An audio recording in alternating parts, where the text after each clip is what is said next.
네, 안녕하세요. 오늘 저희가 같이 좀 깊게 파볼 주제는요, 바로 데이터 모델링입니다. 이게, 어떻게 보면 좀 추상적이잖아요. 네, 맞아요. 용어 자체는 좀 딱딱하게 들릴 수 있죠. 그렇죠. 자료들을 보니까 이게, 마치 설계도 없이 건물 짓는 거랑 비슷하다고 하더라고요. 아, 그 비유 정말 적절해요. 벽돌부터 막 쌓거나 아니면 엄청 복잡한 퍼즐인데 조각 하나만 보고 맞추려고 하면 와, 이거 진짜 큰 혼란이 오겠구나 싶었어요. 네, 그렇죠. 정보 시스템 개발에서는 모델링이 딱 그 건물의 골조 역할을 하거든요. 아, 골조요? 네, 단순히 뭐 데이터 저장 기술 이런 걸 넘어서서요, 우리가 진짜 관리하려는 정보가 무엇인가, 이걸 딱 정의하는 과정인 거죠. 그렇군요. 그럼 오늘 이 자료들을 통해서 모델링이 왜 필요한지, 그리고 그 핵심이라는 엔터티는 또 뭔지, 실제 개발에서는 이게 어떻게 돌아가는지, 그 본질을 좀 파헤쳐보면 좋겠네요. 좋습니다. 아주 중요한 부분들을 짚어주셨어요. 그 빌딩 비유가 계속 생각나는데요. 자료에서 골조공사, 그러니까 뭐랄까 기본 개념 모델링, 이게 끝나야 바닥 깔고 벽 세우고 전기공사하고 이런 상세 설계를 할 수 있다. 이 순서가 엄청 중요하다고 강조하더라고요. 맞아요. 순서가 중요하죠. 손에 도어록 딱 들고 이거 어디 발지? 이러고 있으면 안 된다는 거잖아요. 네네, 그렇죠. 전체 구조도 없는데 도어록 위치부터 고민하면 결국엔 다시 하게 되죠. 시간 낭비, 비용 낭비고요. 아, 정말 공감이 확 됐어요. 결국 큰 그림, 그러니까 뼈대부터 제대로 세우는 게 이 복잡한 걸 푸는 열쇠다. 이런 얘기군요. 바로 그겁니다. 그리고 데이터 모델링에서 그 골조, 그 뼈대에 딱 해당하는 게 바로 엔터치. 엔터티. 네. 네. 이게 뭐냐면 관리하려는 정보의 대상이 있잖아요.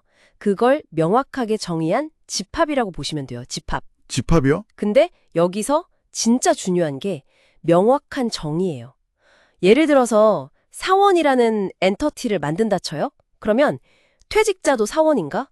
계약직은, 임원은 이걸 포함할 건지 말 건지 그 범위를 아주 명확하게 정해야 한다는 거죠. 아, 기준이 모호하면 안 되는군요. 네, 이 집합의 경계가 어정쩡하면요, 나중에 모든 과정에서 혼란이 생겨요. 모델 전체가 그냥 흔들리는 거죠. 안정성이 떨어져요. 아, 그렇기 때문에 모델링이 개발 아주 초반에요. 특히 전략 수립이나 분석 단계에서 꼭 필요하다고 그렇게 강조하는 거군요. 맞습니다. 딱 그 단계에서 해야죠. 모델러는 뭐 모든 세부 업무를 다 알 필요는 없지만 마치 오케스트라 지휘자처럼 이 비유도 재밌었어요. 네, 지휘자 비유. 현업 전문가들이랑 계속 소통하면서 그분들 지식이나 요구사항의 핵심을 딱 호흡신공처럼 빨아들여서 전체 시스템의 조화를 딱 만들어내야 한다. 이렇게 설명하더라고요. 맞아요.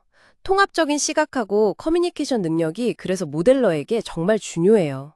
직접 다 알 순 없으니까요. 그렇겠네요. 그리고 모델링 접근법도 여러 가지가 있는데 뭐 기능 중심이니 데이터 중심이니 근데 자료들 보면 대체로 데이터 모델링을 먼저 하는 걸 좀 권장하는 편이에요. 아, 기능을 먼저 하는 게 아니고요. 네, 왜냐하면 기능 요구사항은 비즈니스가 변하면 꽤 자주 바뀌거든요. 그렇죠.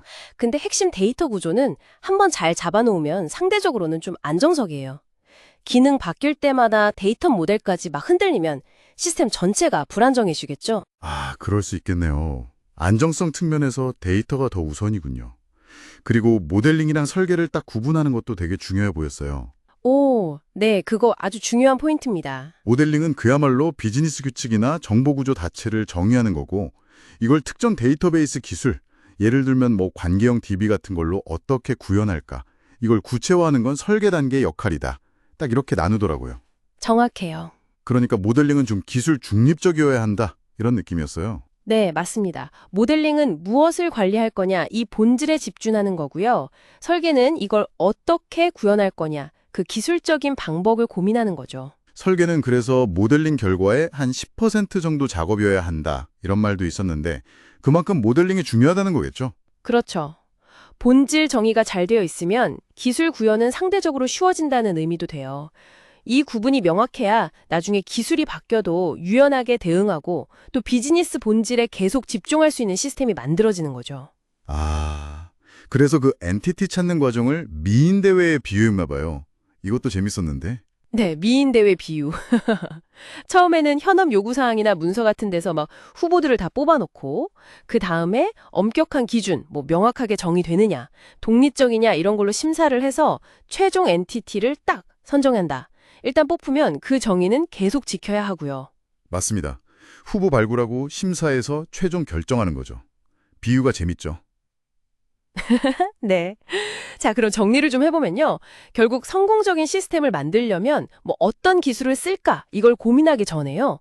우리가 관리해야 할 정보의 핵심 단위, 즉 엔티티, 그리고 걔네들 사이의 관계, 이걸 명확하게 정의하는 모델링 작업이 가장 중요하다는 겁니다. 네. 핵심 단위와 관계 정의. 특히 엔티티, 즉 그 집합의 범위를 객관적이고 명확하게 딱 정의하는 거. 이게 진짜 모든 혼란을 막고 아주 튼튼한 정보 구조를 만드는 첫걸음이에요. 네.